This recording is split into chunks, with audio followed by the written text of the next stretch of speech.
Well, I'm going to resume the video out here. This is the third part of the entire video. I'm going to resume it from the epicenter of the third oblique, the food level. Right in front of me is the food court out here, and just to get you back into where we are standing, we're standing in the center of the food level. On the other side, we've got the Fun City with the rides. I'm gonna turn around once again and tilt the camera upwards to give you a recap of the space that I was referring to, which is this large block right ahead of us, in front of us, which is the Rockman's nightclub. I'm now gonna climb up from the escalators to the right, where we do see a few people walking up at the moment, because it's not just this large block which is there. Just to add on to what all does that floor have to offer, we've got a massive bowling alley on that floor. We've got the Asia's largest sports bar that's opened up, which is also at the other Ambience Mall. We've also got a massive beer brewery by the same name called Rockman's. And along with that, the PVR cinema exit happens to be from that floor, which is partly the reason why we're considering this space, because post the exit, people would definitely want to binge. I'm now going to be climbing up the escalators, approaching the 4th floor. And the moment we land from these escalators, we're going to have the bowling alley right in front of us. And here you notice the bowling alley is called Blue O. I'm going to now tilt the camera to the right to first get you a glimpse of. We can see the McDonald's signage out here, but just not to get confused, it's on the level below. It's on the 3rd level. I'm just going to go a little closer to get you an idea of how McDonald's is located out here. To our right is the Underdog Sports Bar, which is a long-running space. All these black glasses, which you notice, that's the Underdog signage and the entrance to Underdog, which is the Asia's largest sports bar. Turning around out here, we've got a small coffee shop, Costa Coffee out here. Well, we don't really see too much of level of activity on this floor at the moment. That's partly because this entire massive chunk right here is not occupied and is available and is being leased out to individual operators, including Tagliatella, hopefully. So that's obviously going to add to the buzz. Well, now this is going to be slightly hard to comprehend, but I will try my best at this. This is the corridor which is looking towards the entire massive area, which is over 100 feet of frontage. You currently have walls out here. However, these walls are going to be run down and are going to be converted into glazing to allow visibility into the individual restaurants. I'm going to enter the space from one of the entrances, and then I'm going to, or rather I'm just going to walk a little further ahead and also tilt the camera down to show you the food court and the Fun City area. We're now literally at the center of this massive stretch where we have the Rockman's nightclub signage. I'm going to turn the camera around to get you a view of the level below. We've got a double ceiling height out here right in front of us, looking on Fun City. That's the portion to our left. We've got Underdogs right here. We've got escalators taking us further ahead.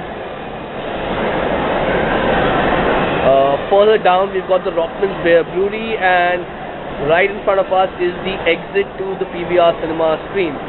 Now, just coming back to this space to help you understand, there are 7 different units of about 180 square meter out here on this level, and about 6 units of 180 square meter on the level above this. This entire chunk is going to be leased out together. The 2 central units out here have already got a double ceiling height because of it being a nightclub. They had actually run down the ceiling on the level above. I'm now going to enter the space from one of the entrances and slowly guide you into it. The place was a nightclub, ran for a single day. For some reason did not intend to continue on. The place is going to be run down and given in a bare shell state. They've invested heavily into the space though. It's fairly dark out here, so slightly harder for you to comprehend, but I'm going to send you the floor plans along with this for your understanding. We're now in the central space out here. I'm going to tilt the camera upwards for you to get an idea. They've got a double ceiling out here, as I've mentioned. They knocked down the level above this. Hence, we've also got a mezzanine out here.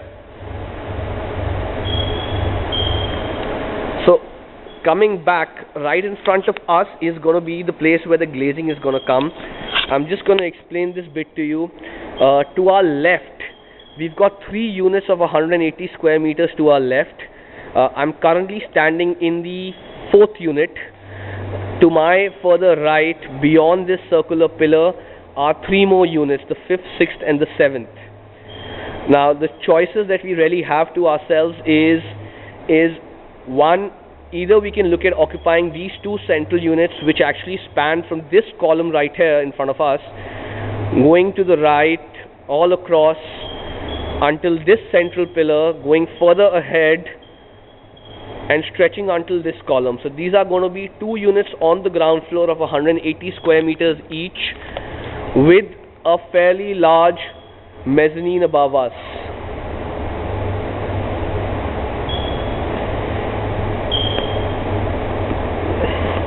And a double ceiling height. So one of the options is this, or taking you further ahead, there is an option to club these 2 units with another 3rd unit. The other option out here is to actually occupy this unit out here, which is to the left. They're obviously going to make segregations and build partitioning walls. Is this unit out here of 180 square meters clubbed with, I'm just walking into the last unit right here. All these units are extremely identical in terms of the size, the ceiling heights, everything for that matter. We are currently at a slightly raised platform. That's part of the reason why you may sense that the ceiling height is slightly low, but they had happened to raise it for some reason of their own, which can always be knocked down to bring it at par with the level. So one option is to occupy this unit. This is one of the last entrances to that entire stretch. This unit clubbed with the unit next door, occupy these 2 units. These 2 units allow us just to occupy about 350-360 square meters of space just on this 4th level. So this is one of the options. The second option, like I mentioned some time back, is the option to occupy these 2 central units, which is going to be a much larger space owing to the fact that there is a mezzanine running above this. I'm going to be stepping on the staircase now to get you an idea of how the mezzanine looks. Not the mezzanine, it's actually a complete floor above this. It's just that it's been knocked down in portions from the center, and hence I'm referring to it as an overlooking mezzanine. I'm climbing up the staircase. I'm going to stop on one of the platforms of the staircase. They've got a central space out here which need be can be retained, else can possibly be knocked down. Again, we've got a mezzanine running around here. I'm going to step up a little further and pan the camera across. So this is the mezzanine we've got out here, right all around here.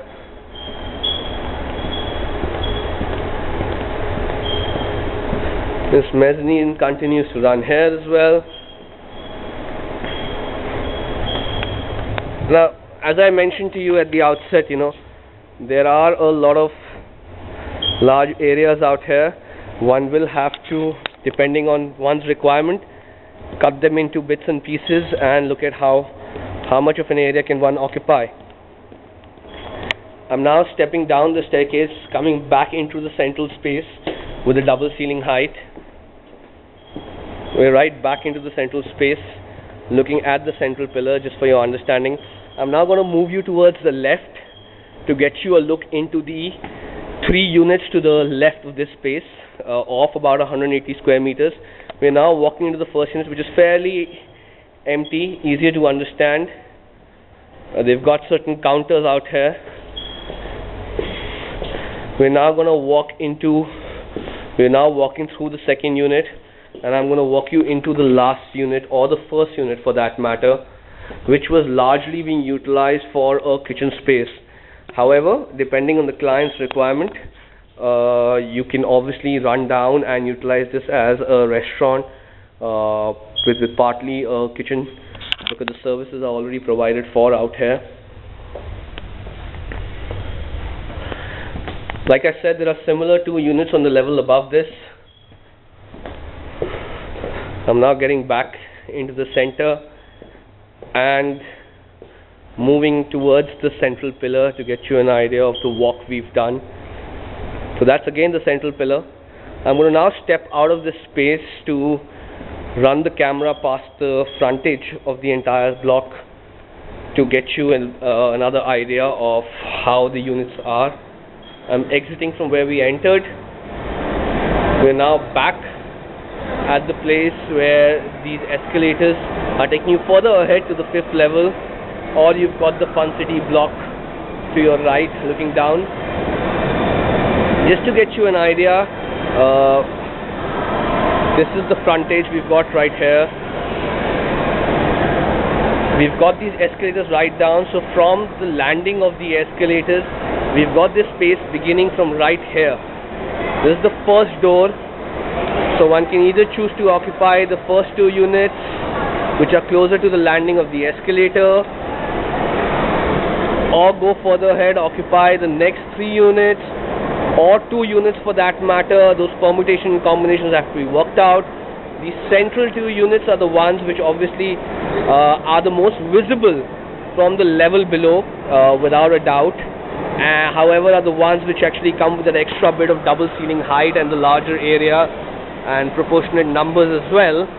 I'm going further down to just get you a view of the entire space from the outside. These are literally the last 2 units, the frontage of the last 2 units. Like I mentioned in the past, just to reiterate and emphasize, all these walls are going to be knocked down and converted into glass. So we're going to have glass all around out here, this entire running space, and hence it's going to be a lot more appealing and enticing for people to come up to this level, or for that matter, when they choose to exit from this corridor after watching a movie. These are the exit doors from the cinema. I'm just going to step up out here to also pan the camera across to the left. We have the Rockman's Bear Brewery right here, which is also a popular spot. It was one of the first beer breweries in Gurgaon and does attract a lot of clientele. I'm going to tilt the camera down. We are looking into the second atrium of this mall, which I had covered in the past as well. Just turning the camera around back for the last time to get you a view. That's the entire long running space. To our left, to our right is the Fun City block.